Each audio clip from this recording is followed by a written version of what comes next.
We progress on to Gay Games 6 in Sydney in 2002. The Australian Sports Anti-Doping Agency was supposed to do testing in bodybuilding and powerlifting. At the last minute, it was announced that they would not test bodybuilding because of a failure to devise a suitable therapeutic use exemption. I'll have more to say on the subject of TUEs in a moment. Following on from these failures, there was a period of intense discussion within the FGG board about doping and particularly about bodybuilding.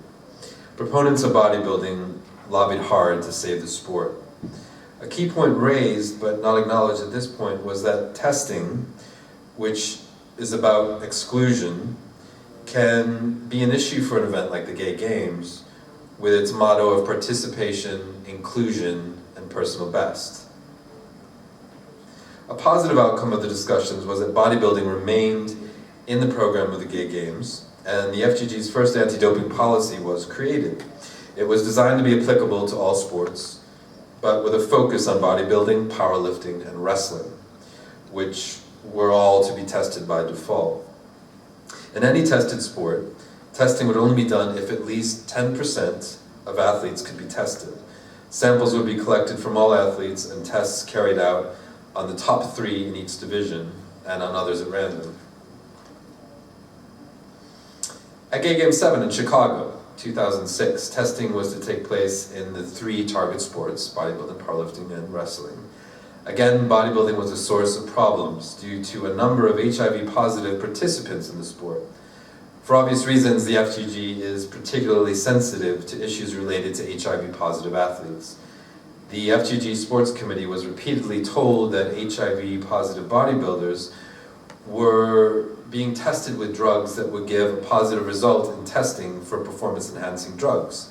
This was in fact turned out to be only partially true, and the leaders of the sport committee failed to give this claim adequate study. I thought that was someone waving a clock at me.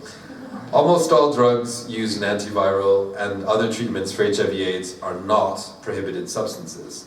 At issue, in fact, were the steroids prescribed by many, if not all, US practitioners for their patients. These were prescribed off-label with only limited research to justify their use, and steroids are a part of a treatment regime that helps, previously helped control wasting disease for AIDS patients. Those defending these competitors proposed no modality for a TUE, and in fact none could be proposed. A variety of solutions were suggested, and at the last minute, the one adopted was to have 2 divisions, a tested one and an untested.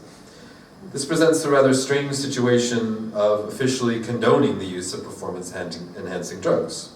This unprecedented situation was made possible because of the public relations risk of very visible HIV-positive athletes being able to threaten to declare that the Gay Games had excluded them from competing. In the 12 years between the Gay Games, the last Gay Games in Europe in '98, and the 2010 Games in Cologne, the climate regarding doping had changed dramatically. The Games were